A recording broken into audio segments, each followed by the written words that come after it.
Alawa Atiwala, je dis, hein, ça va continuer comme ça jusqu'à quand? Quand on part au marché pour acheter l'engrais et qu'on veut fertiliser notre champ, qu'est-ce qu'on fertilise en premier? Le sol, évidemment.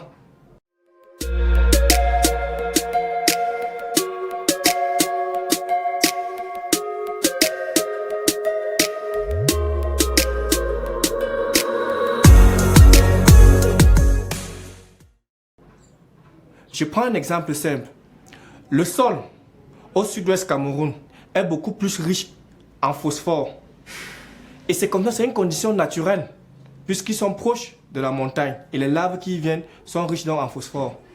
Alors qu'à l'ouest Cameroun, le sol est pauvre en phosphore. Ce sont des conditions naturelles. Raison pour laquelle lorsqu'on parle d'un engrais, on fertilise d'abord le sol et non la culture. Supposons, n'est-ce pas, que l'engrais fertilise la plante. Oui, c'est vrai, acceptons cela comme ça, même comme ce n'est pas vrai. J'ai dit c'est vrai, même comme ce n'est pas vrai. Ok, on évolue. Je veux comparer la plante à l'homme. Si nous avons un enfant, un nouveau-né, lorsqu'il naît, il a besoin de beaucoup de lait maternel, n'est-ce pas? Oui. À un stade, 8 mois, 6 mois, 10 mois, en fonction des femmes, il doit être sévré pour recevoir d'autres types de nutrition, n'est-ce pas? Ok, gardons cela au placard. Cet enfant grandit jusqu'au stade de puberté. C'est à ce stade que il y aura différenciation, que ce soit la voix, que ce soit la barbe, et où va se développer. Et puis, à la suite, on aura le vieillissement. C'est la même chose au niveau de la plante. Durant le stade végétatif qui va du semis jusqu'avant la floraison, les besoins de la plante, c'est-à-dire les éléments minéraux, prenons ça, appelons cela vitamines. Les vitamines dont la plante a besoin, c'est beaucoup plus d'azote, moins de phosphore et moins de potassium. Et maintenant, durant la phase reproductive qui va de la floraison jusqu'à le vieillissement, et rappelons que la floraison, c'est juste la sortie des fleurs. De la floraison jusqu'à la reproduction, la plante a besoin de beaucoup de phosphore, de beaucoup de potassium, moins d'azote.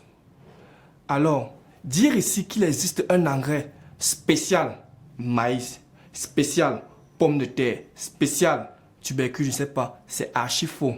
Pourquoi? Parce que au stade végétatif qui va du semis jusqu'à avant la floraison, elle a un besoin beaucoup plus riche en éléments azotés, moins en phosphore, moins en potassium. Et pareil pour la phase reproductive. En conclusion, qu'est-ce que nous devons retenir? La première des choses, c'est que lorsque l'on fertilise notre champ, on fertilise le sol qui en retour doit donc nourrir la plante. Et la deuxième chose que nous devons retenir, c'est quoi? Le besoin de la plante varie en fonction du stade de développement. Durant la phase végétative, elle a un besoin beaucoup plus accéléré en azote, alors que durant la phase reproductive, en fonction de la culture, que ce soit fruits ou tubercules, elle a un besoin beaucoup plus axé en azote et en phosphore. Retenons qu'il n'existe pas d'engrais spécial pour telle autre culture, parce que lorsque l'on fertilise, on fertilise d'abord le sol, et les besoins de la plante changent en fonction de son stade de développement. Pour mieux comprendre ce que j'explique, je vais vous mettre un PDF que vous pouvez télécharger gratuitement. Et ce PDF va vous donner les besoins de différentes cultures en fonction de leur stade de développement pour que vous puissiez savoir quelle quantité d'éléments fertilisants il faut apporter à chaque stade de développement. Si vous avez aimé la vidéo, likez, partagez, abonnez-vous et à bientôt pour une nouvelle vidéo.